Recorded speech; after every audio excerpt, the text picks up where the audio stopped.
What's going on, my friends? This is Dave Sharpe. Welcome to Wake Up Legendary. And here we are. Excuse me, back again. Uh, another Monday, another incredible lineup this week of obviously lots of sips of coffee, but great guests. So, let's jump right into it. As you guys see, we have today a former basketball player who scores big by doing this one thing. Daniel, welcome to the show. How you doing, Dave? Good, my brother. Good. How are you and where are you calling in from? I'm doing great. I'm calling in from North Carolina. All right, man. Awesome. So you're a baller. So tell us about, how you got into internet marketing.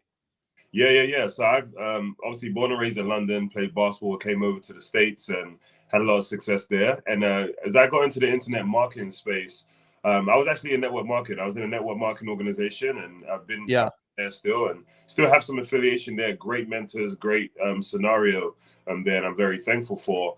But I think I was at Thanksgiving. I think it was like November. I was at Thanksgiving or Christmas dinner, and I was just scrolling on TikTok, and I think I saw, Ian McClure, Baron Ian McClure. I saw his Yeah. video. I Wow. think I saw Eric too, Passive Income Eric too. So, and I was just like, you know what, $7 to learn about the marketing space. I already knew back in the day that I really wanted to understand how to leverage social media more, or even just leverage the online space. And I felt like where I was at in the network marketing space, even though I had many great blessings, I feel like it was slightly limited in how much I could expand just based on different circumstances. So paid $7, didn't really pay attention to it. Started getting emails and emails and emails. Saw a couple more videos, and I was like, $7 to learn and get in the space. And for me, I like to see stuff, so I'll pay seven just to see it and make sure I'm not missing anything. And it turned out to be incredible. So yeah, so that's how I got into the 15-day challenge. Nice, man. So mainly you were doing offline stuff in network marketing, and that's mainly includes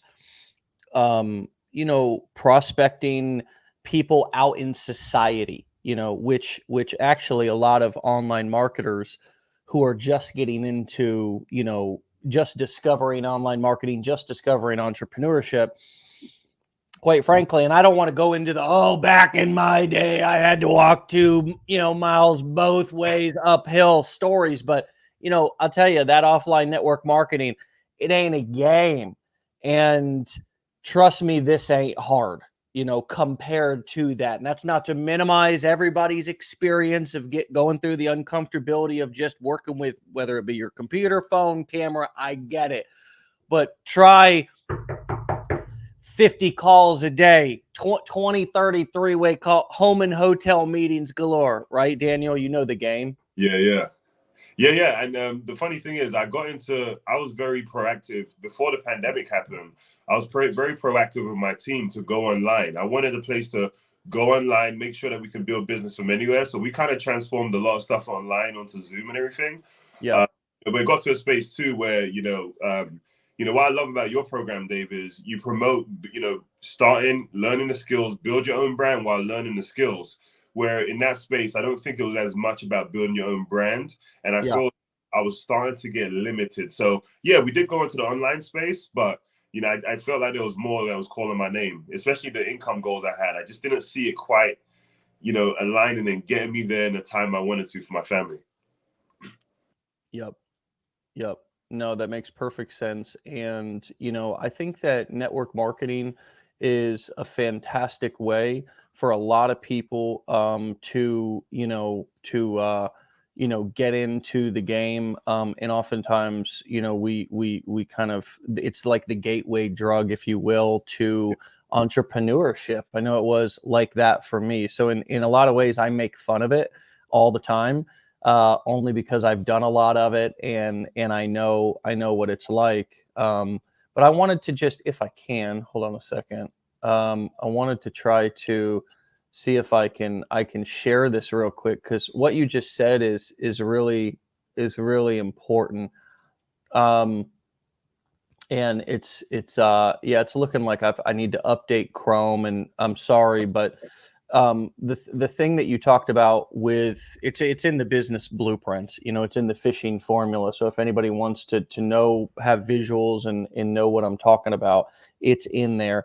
And it is an upgrade. It is an upsell, whatever, people want to call it. Obviously you can go through the challenge, you can get into the blueprints. And for those of you who are new, there's no pressure to do that. There's some incentives as you're going through the challenge. If you want to get deeper into the education, want more accountability, there's a lot of detail in that. And it's I think you'll find long term, when you use the information, everything that you spend here at Legendary, you'll make that there's an ROI of 10 plus, 100 plus, 1,000 plus in this business. And I think that's what I don't think a lot of people, Daniel, realize about these skills is, man, these skills, once you develop it, once you even get a foot into the industry, I mean, for network marketing, I got a foot into the industry by just signing up as a distributor like everybody else. And then within a year or two, I was selling tools and training the network marketing as I was all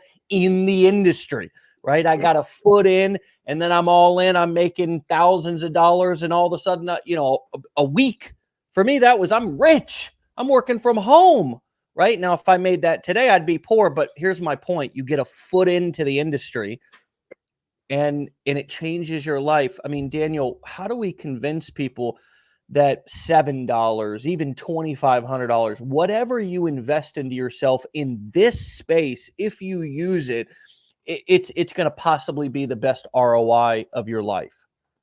Yeah, I think that's a great question, Dave. I think the biggest thing is, for me, I think understanding my story will help people understand is, I felt like I had to catch up.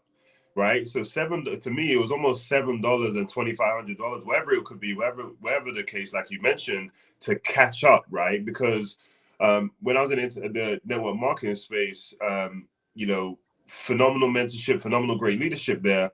But I needed to learn different skills that will allow me. And for me, I'm a busy dad. I'm a global sales leader.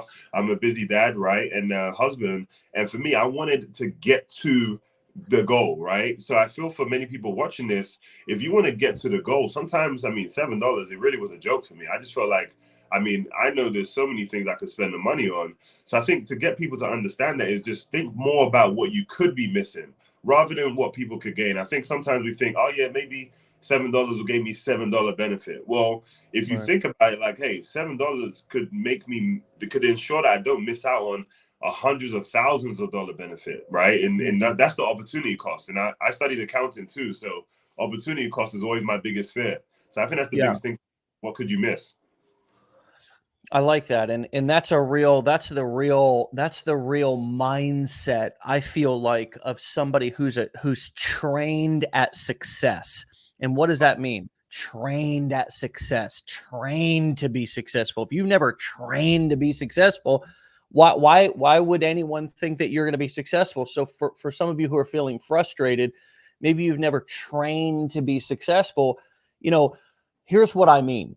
A guy like Daniel, similar to so many people who have been successful in other businesses or other industries, come into this industry, and instead of looking at it like, well, there's just too many people here, or it's oversaturated, or who would want to hear from me, or all of these different imposter syndrome soundtracks that we play when we are not trained at success.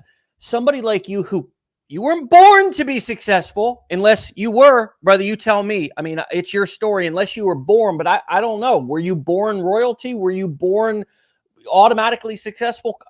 I'm assuming you were. So you trained in success over the years, and now you're coming into this industry as late as you could possibly come into it. I mean, a better time to come into it would have been 6 months ago, 12 months ago, 10 years ago, but you're coming into it in 2022. It's like, brother, where you been? But you're trained in success. So it's like what I'm picking up is you're not going, oh, it's oversaturated. Oh, you're going, who can I pay? Who can I hire? Who can I get around to catch me up fast so I can blow past all of these cats around me who ain't willing to work as hard as I am. Does that fit? No, that's true. I mean, to me, there's no point being skeptical from a lower platform. You know, like for me, I had to say to myself, you know, let me pay to get to where I can get caught up, and then my skills, talents, and abilities now can outshine, right? So I think for most people is, look, you know, you have to understand that I'm only 32 years old, and there's some people out there, you might be 40 or 50, and you feel like, man, like it's too late. Everyone's saying it's oversaturated, so I'm pretty sure you know, Dave, the amount of people that say it's oversaturated probably ends up being the fact that only 2 people are even doing it anyway. So, you know, the more I hear oversaturated, the more I realize, wow, there's less competition out there. So, you know, it just makes it easier to get out there and have success. You're right about that. You're 1000% right about that. And when I discovered that little secret that it was actually a lot easier to succeed than I thought it was, because what I really had to do was just be tenacious about it and not give up, because around me, if you can imagine a battlefield, men and women were just getting taken out all around me. I mean, just people were dropping, another month. It's like, where'd Sally go? She hasn't posted for a month, or where'd Bob go? I used to be on his list. I haven't gotten any emails from him anymore. People just drop off. They get distracted. They move on. Other opportunity, new opportunity, bigger opportunity, whatever it is. And usually it's just, oh, Bob's doing the same thing. He started something new, didn't follow through, and then he started something new. And I know people like that who I've literally known for 10 years who just, the amount of times that they start and stop something, if they'd have just put all that energy into that one thing, whatever it was, and I tell this all the time to people, you don't want to do it here. You don't want to learn here. I'm just a guy who's here. You don't have to listen to me. Go do it somewhere, but do it. And don't spend 20 years trying to get rich quick. Mm-hmm. And I think the biggest thing too, Dave, is what people don't realize is when someone's been successful, you've built multiple businesses. You've gone through the grind of what it looks like to be at rock bottom. Even learning your story, you know what it feels. And I think sometimes what people feel with the hesitancy is that, why would someone that's done so much want to help me, right? Want to put a program together that can help me, when not realizing that the pain that you went through, the pain I went through growing up in London, and what I had to go through in the streets of London, and basketball getting me out of so many tough situations, that pain actually turns into the wanting to help and serve other people. And that's why, your program is so incredible, because it's putting something together for $7 to say, hey, I know we have to make this a lower cost so most people can get into it, but be able to now expand and grow. So I think that's another component to it too. Yeah. And that there's all kinds of reasons to be skeptical, isn't that? Why would this guy want to? And I'm just not even any type of guy. I'm just a regular guy like everybody else. And that's, people get put on pedestals. It's a weird thing. Human beings are just weird in the way that we put some people up and put others down.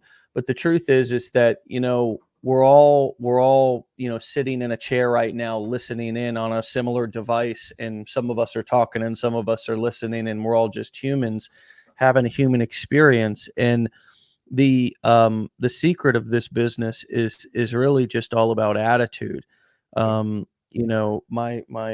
daughter, who's sitting over here, is home from school today, brought her to the office, says a positive attitude changes everything. And I wonder, somebody like yourself, who's obviously come from some, you named it, brother, your story there, tough early life, London streets, etc., probably seen, experienced things that some of us haven't, and are glad that we haven't. And how have you kept a positive attitude and not gotten beaten down from some of your experiences? Obviously, probably some of the situations in life that were major letdowns for you. How have you not become pessimistic? How have you not become negative? How do you maintain a positive attitude? I think the biggest thing is, for me, one of the major things that a lot of people in my life know about me, I truly believe rejection is not a thing. Because I think sometimes people's attitude can waver when they feel like they're getting rejected. But to me, I look at it this way: rejection is just misunderstanding. And rejection is never personal. To truly be rejected, someone has to fully know you. So for me, to stay positive every day, if I have someone that doesn't get started, or if I have someone that doesn't want to, get on, whatever the case is, to me, I realize there probably might be some misunderstanding there, right? That's not a Yeah. big deal. Have more, just interact with more people, create more content. So I think the positive me is one, my belief too, and I'm a strong believer. Another situation is just I read a lot. I read daily. I have daily habits that I stick to. I have habits and skill sets. I said to myself, hey, when you don't feel like doing it, a habit will take care of that emotion, right? And I just feel like people have to just put themselves in a place to understand rejection isn't personal. It's not really a thing. Rejection is misunderstanding, and it's just people just need more time, or maybe you're not talking to the right person in the right place in their life. But the grace you give when they want to get started, and maybe they've had a couple questions for you or whatever it is, the grace you give people is usually going to come back. You don't reap you don't where you sow, you what you sow. Wow. You reminded me of this thing that I read, and I just have to share it right now because it's so on point from what you're talking about. It says people who can't, it's just one of these things I just saved from the internet, somebody's post up, a meme, people who can't communicate think everything is an argument. Yeah.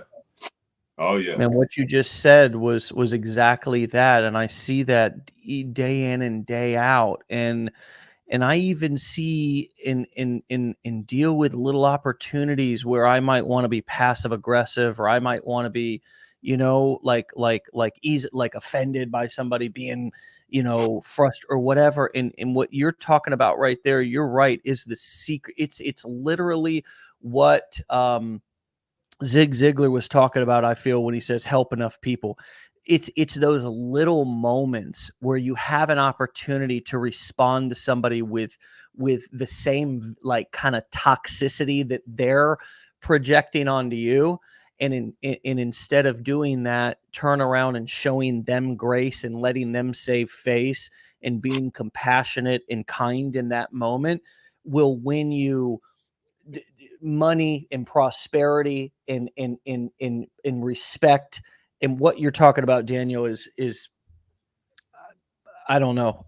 What do you think about that? People who think, what do you talk to me about that meme or that quote? People who can't communicate think everything is an argument. Do you think that that's true? And how eloquently does that sum up what we see every day in and day out in this industry and in life is just conflict and miscommunicating? Yeah, no, absolutely. The funny thing is, and this does relate. I was thinking about what you were saying, and it's just like statistics, right? If we think about communication, when we hear statistics, someone might say 1% of people make it, right? Wherever make it is.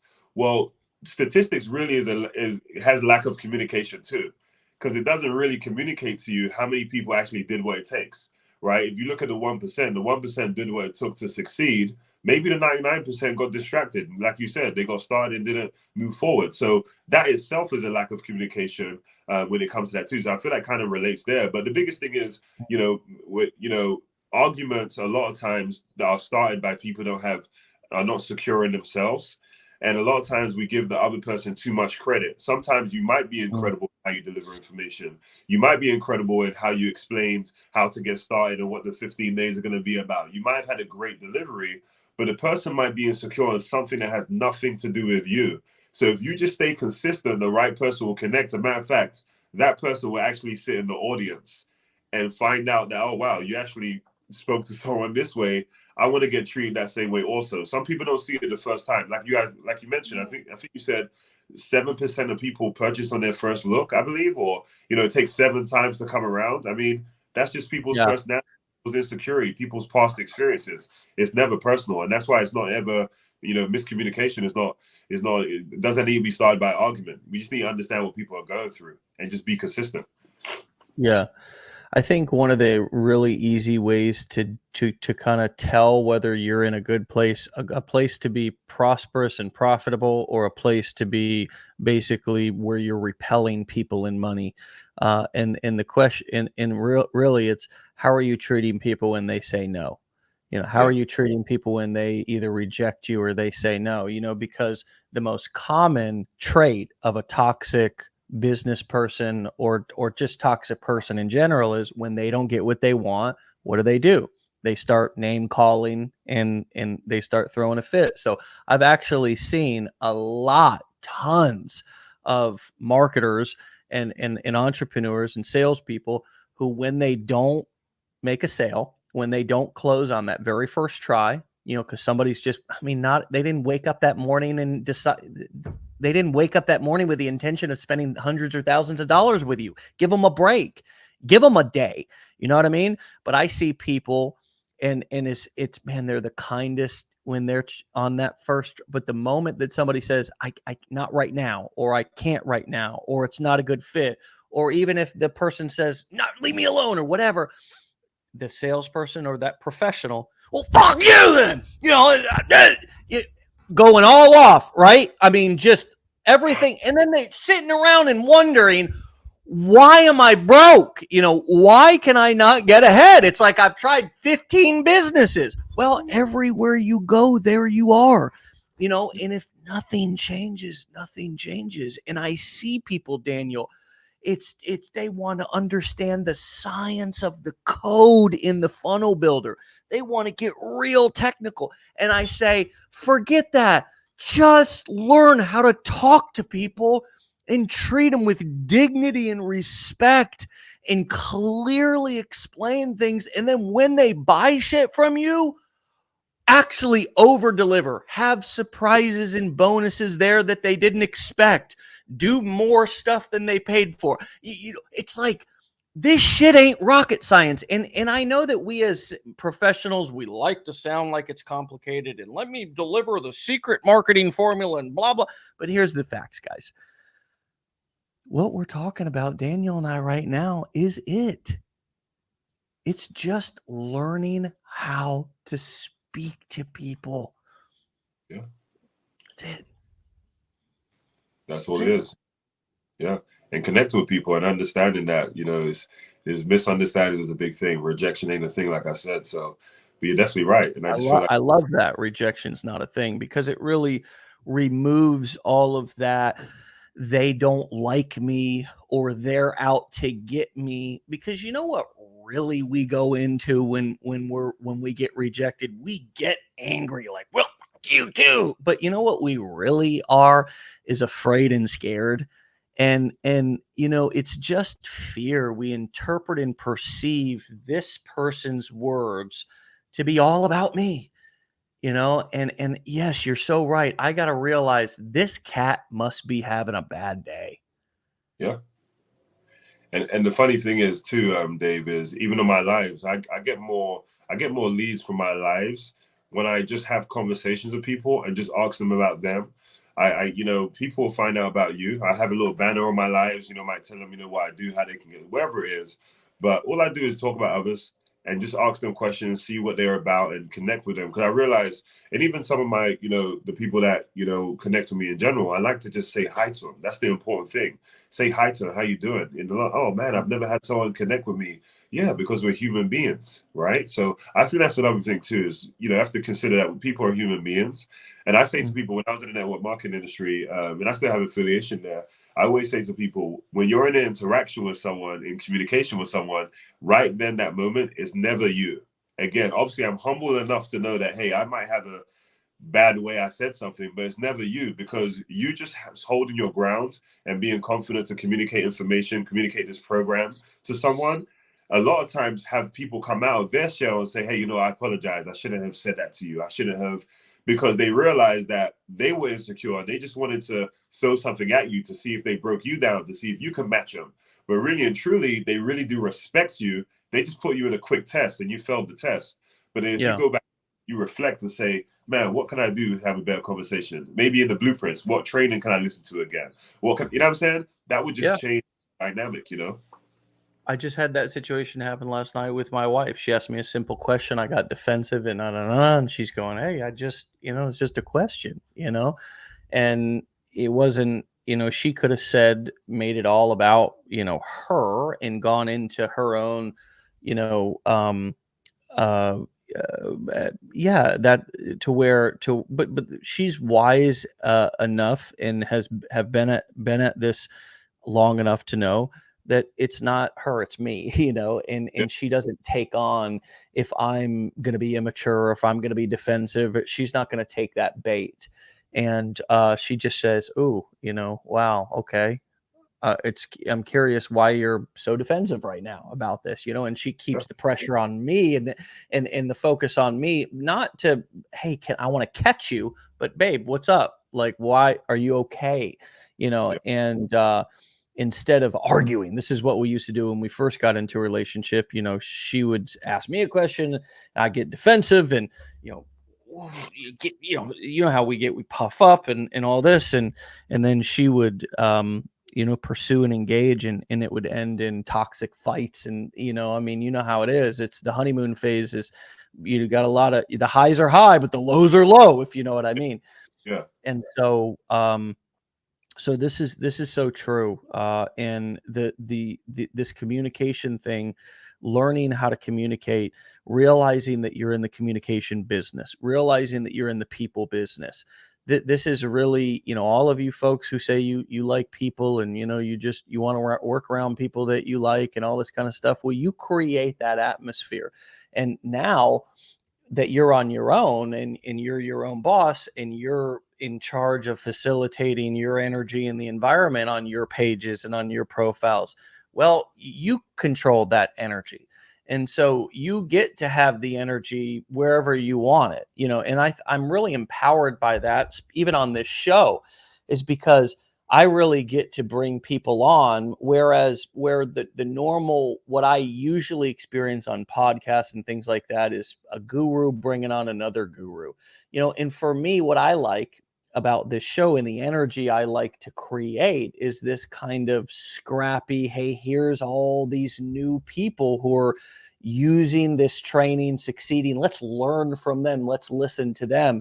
And, I think most gurus would say, I'd never bring on somebody that just bought my course 15 or 30 days ago, afraid to talk about to them, afraid they might, have bad feedback or something. And I'm just like, let me,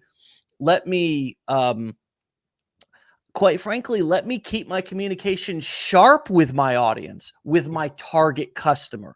Because if I can have a conversation with you and listen to you, man, it helps me so much more when I go then to do other lives or create other content and stuff like that. So I guess in a way, I still have, after 10 plus years, this desire to also, because I know if I don't, Daniel, my communication will get rusty, and I could get right back into a place to where my words are not connecting with people because I've been too much in isolation and not keeping I have to keep these skills. And that's why I like going live so much. So maybe you could talk about that and how that's maybe helped you, and give us a couple of tips about how to practice empowering communication with people and engage an audience, instead of just feeling awkward on the live, like you feeling like you don't have anything to talk about, and then you might get insecure and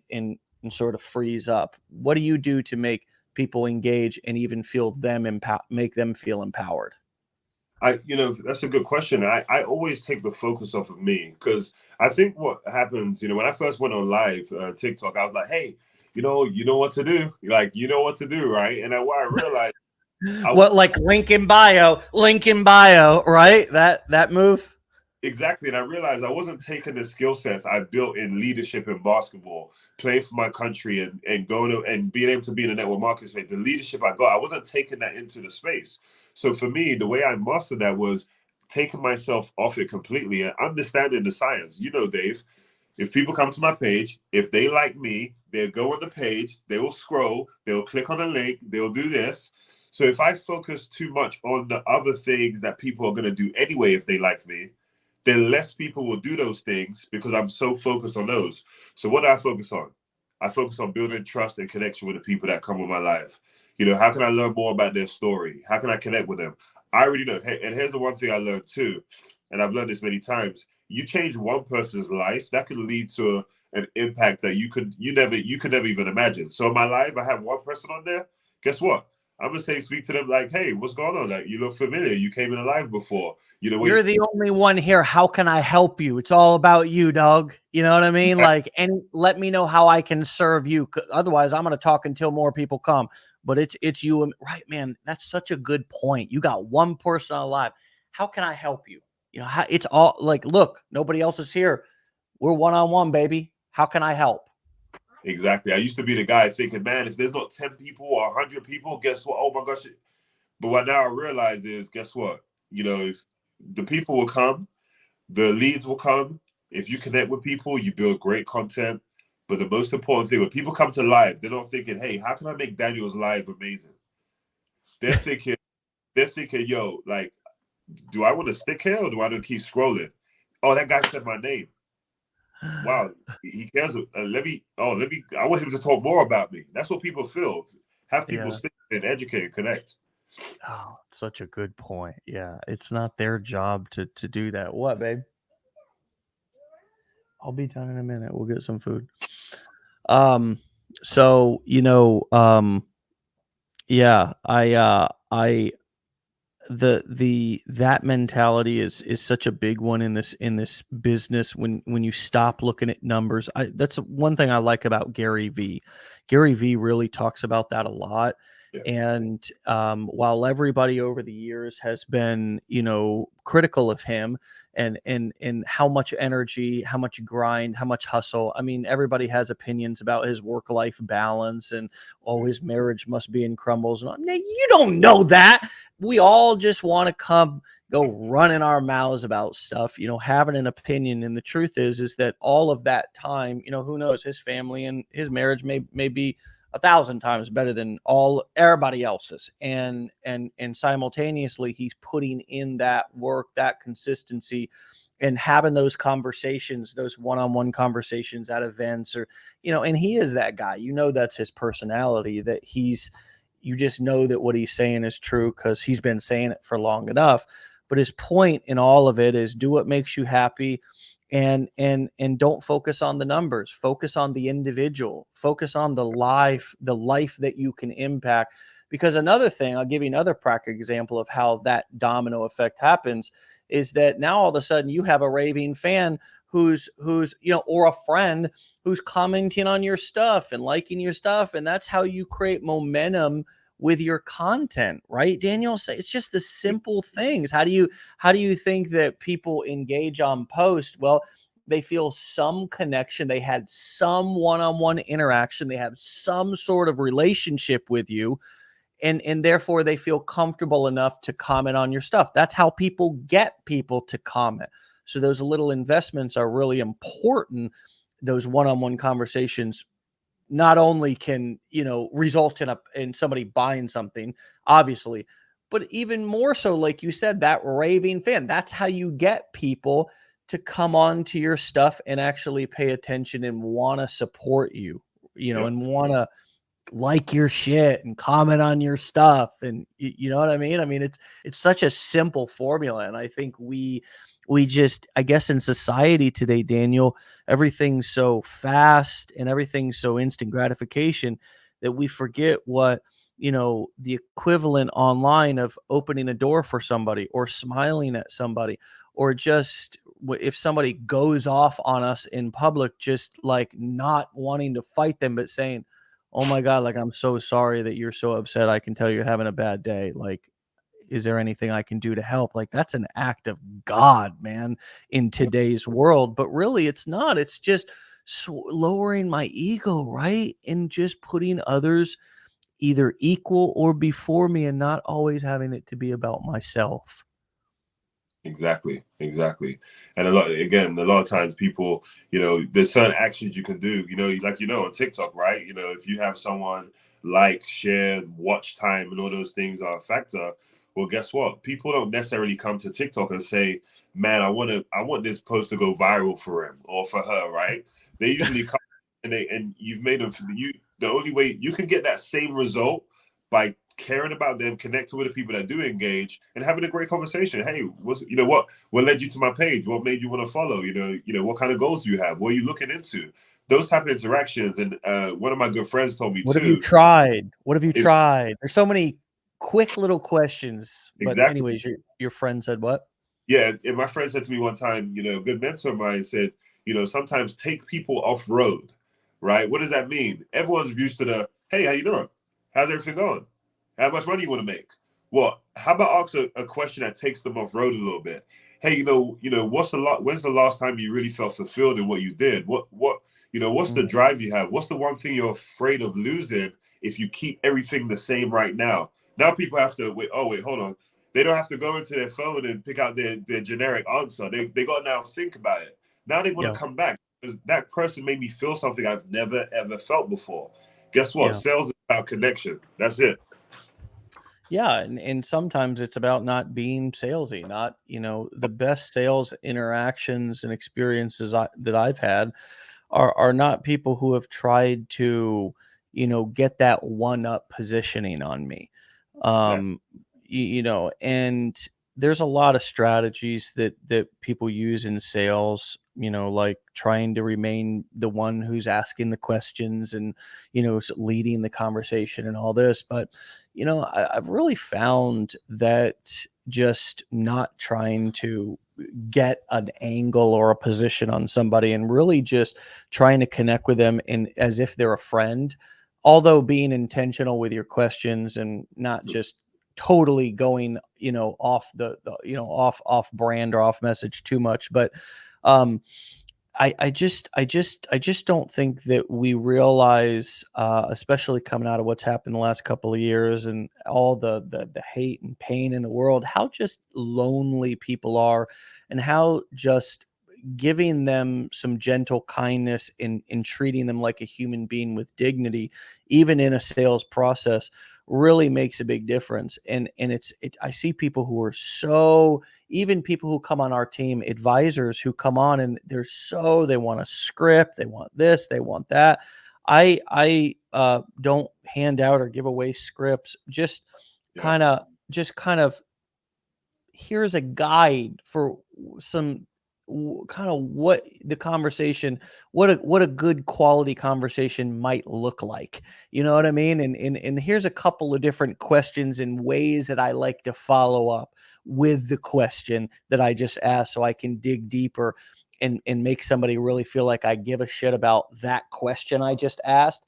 And like, it's not just a list of questions I'm trying to get through on a script. You know what I mean? I mean, people can sense that, man. And I think that it's not the 70s, people. It's not where same thing is happening in Russia right now. I feel like Putin feels like, for those of you who are keeping up on what's going on over there, Putin basically has eliminated all of the communication, the news organizations. There's no freedom of press. It's all state controlled. And I think he feels like it's like pre-internet times, because people can get on the internet and get information, man. They can get information. They can get on the internet. And our people are no different. Our customers are no different. We can't talk to them like it's 1970s and they don't have every single piece of information along with 50 other options right at their fingertips. Is all they got to do is just, here's you, cuz, right here. This is what you are nowadays. Blink. You're gone, man. With the flick of a thumb. Daniel, it's a crazy world out there, man. I mean, we are more replaceable than ever. As people who are in business, and you see this every day. Mom and pop quality store that was on the corner of the street. Sure, it's good. Sure, we wish that it stayed. But guess what? Your ass had Chipotle last night because you didn't want to leave and you wanted Uber Eats, right? Yeah. So the truth of the matter is, people have more choices. We can't just come on the internet, spend our $2,500 and be like, where's my money? Get up on there on TikTok and start talking all kinds of ways to people. Hey, dog, here's you right here. Bink. You gone, man. Yeah. Right. So that's why I think this conversation is all the more important about just learning how to talk to people and treat people with respect and realize that every little answer or response that you get that's not exactly the one that you want, that doesn't mean that it's an argument. That doesn't Yep. mean that somebody's, that you're a piece of shit or that you're never going to be successful. It just means that, hey, maybe somebody's having a bad day, or God, maybe I'm filtering this in a way and I'm hearing it differently than it's being said. And that's another scary thing, Daniel, is text, how things can get lost in translation. I have to be intentional and pay attention to what I'm writing to ensure that it's clear and ensure that it's coming across in a way that doesn't rub somebody the wrong way. Because I'm sure you've had a few of those situations too, to where it's like, let's hop on the phone. This is not coming across the right way, right? No, absolutely. And even before COVID, as I was in the network marketing organization, I told people all the time, the team I had a pretty good team. And I always talked about, let's try our best to create the experience that people felt when we were in person. We can't just go online. We have to create the experience that people felt when we were in person. So that's why a lot of people that contact me and ask some questions about their getting started and everything, I like to send videos. I like to say video, hey, this is me. Yeah. This is, because I want them to have, if we met in person, they'll be able to see that. They can't touch me right now, right? But I want them to see. So I think that's the biggest thing too, is you are just a swipe away. How you differentiate yourself, and if you really want to have a good return on investment, people always have they say all the time, people always have time to do it a second time. They never want to do it right the first time, right?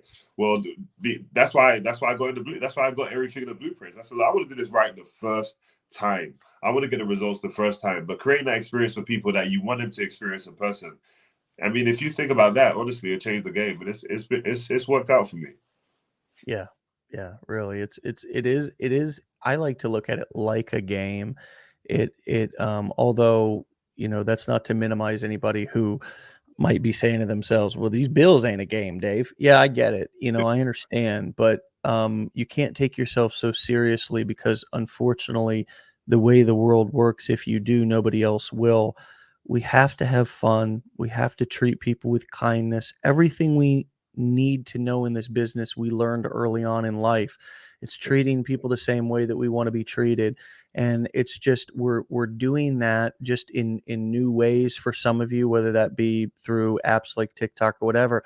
But it's all the same rules, it's the same principles, and that's why I never ever worry about the game or business getting away from me and me not being able to keep up, because I know the important thing is never the technology. It's never the, Facebook ads platform. There's always going to be a new tool. There's always going to be a new webinar platform, a new metaverse, a new virtual reality. But you know what? There's there's never going to be a new way in which people are going to want to be treated other than with dignity and respect. That's never going to change. And it's never going to be that people are going to be like, please talk to me and confuse me more. Please make this more difficult and more overwhelming. That's never going to be the case. So these rules of communication that we're talking about today, this is such an important conversation, are always going to be true. So this may, for those of you listening, be one of the most important conversations that you've heard here. Daniel, thanks for sparking it today, brother. Absolutely. Thank you for having me. All right, man. Well, keep us posted. Come back and join us here in a couple of months and let us know how you're doing, okay? And we'll talk mindset and communication and all that stuff round 2. Awesome. Appreciate it, Dave. Thank you so much. Take care. All right. See you, buddy. All right, my friends. My little buddy here and I are going to go get something to eat, okay? Have a great day. Be legendary, my friends. And we'll see you back here for another episode tomorrow of Wake Up Legendary. One of the things I was thinking about as Daniel was talking that I just want to say real quick is one of the reasons why I never, am sitting on here, saying, giving strong calls to action, telling people to go buy stuff every, 2 seconds, is because I don't need to.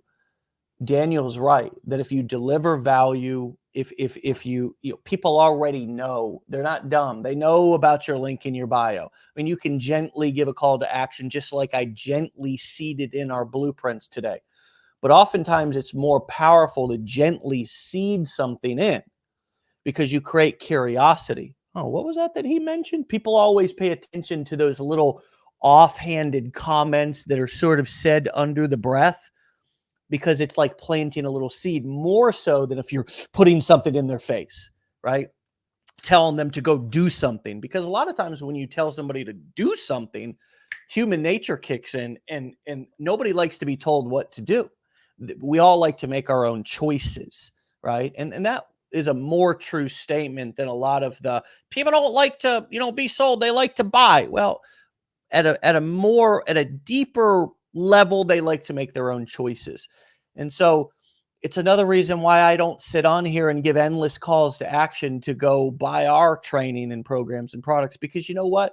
If somebody got value from this episode, say you're new, you came on, you heard us have a quality conversation, and you're like, dang, this is what they do for free. I can't imagine what's in their paid training that they actually prepared for. That's Human beings are not stupid. That's what they think.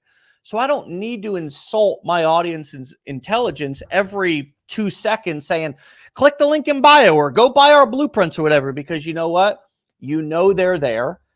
And if you want to go buy them after we've demonstrated that we can help you by actually helping you, then you know that they're there. And that's how every business works. That's how all the big giant business, when you have a product that's so quality, you don't need to talk about it all the time, because you're just proving it's good by, so my favorite business, one of my favorite businesses is the bourbon chicken right in the mall, right in the food court. What are they doing?